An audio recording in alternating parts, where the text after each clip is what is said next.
નમસ્કાર વહાલા વિદ્યાર્થી મિત્રો, આજે આપણે ધોરણ 11ના ગુજરાતી વિષયના પાઠ નંબર 23 સહી નથી ના સ્વાધ્યાયનું સંપૂર્ણ સોલ્યુશન જોઈશું.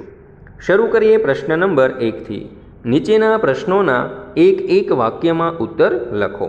પહેલો સવાલ, ભાગ્ય વિશે કવિ શું માને છે?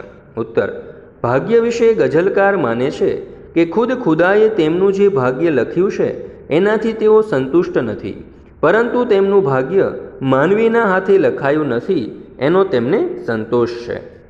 બીજો સવાલ, કવિ મરવાની ઉતાવળ શા માટે કરતા નથી? ઉત્તર, જીવનમાં પારાવાર મુસીબતોનો સામનો કરીને તેને દૂર કરવાની છે, આથી કવિ મરવાની ઉતાવળ કરતા નથી. ત્રીજો સવાલ, શ્રદ્ધા વિશે કવિનો શો ખ્યાલ છે? ઉત્તર, કવિ માને છે કે અંતરમાં સાચી શ્રદ્ધા હોય તો કોઈને એનો પુરાવો આપવાની જરૂર નથી.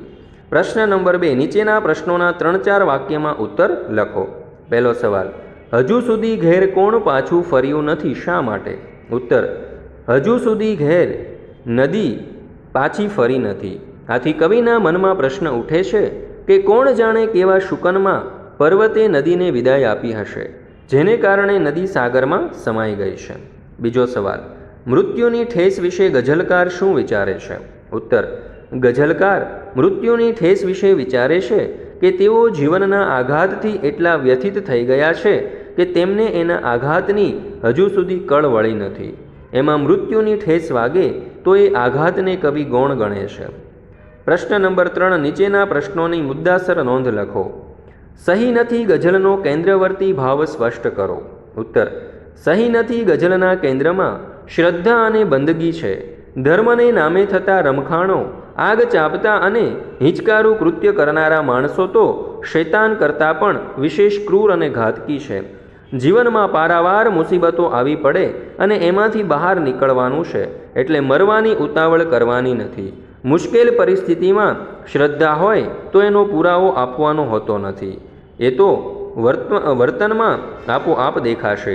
જીવનમાં જ્યારે મોં પરનું સ્મિત વિલાઈ જાય, અર્થાર્થ સુખ જતું રહે અને પુષ્કળ આંસુ રેલાય, અર્થાર્થ દુઃખના પહાડ તૂટી પડે, ત્યારે બંદગી એ જ એકમાત્ર માનવીને શાતા આપે છે. પરંતુ બંદગી કરતી વખતે ચિત્ત એકાગ્ર ન રહે તો એને માટે મન કારણભૂત છે, એ તો બંદગીનો દ્રોહ કર્યો કહેવાય.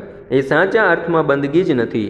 મૃત્યુની ઠેસ જીવનની ઠેસના પ્રમાણમાં ગૌણ છે. જીવનમાં દુઃખ, દર્દ, વ્યથા, વેદના રૂપે ઠેસ વાગતા માનવી મનથી ભાંગી પડે ત્યારે શ્રદ્ધા જ માનવીને જીવવાની તાકાત આપે છે. એવા સમયે સ્થિર અને એકાગ્ર ચિત્તે ખુદાની બંદગી કરવી જરૂરી છે. આ પાઠનો ધ્યાનપૂર્વક અભ્યાસ કરવા બદલ આપ સર્વનો ખૂબ ખૂબ આભાર.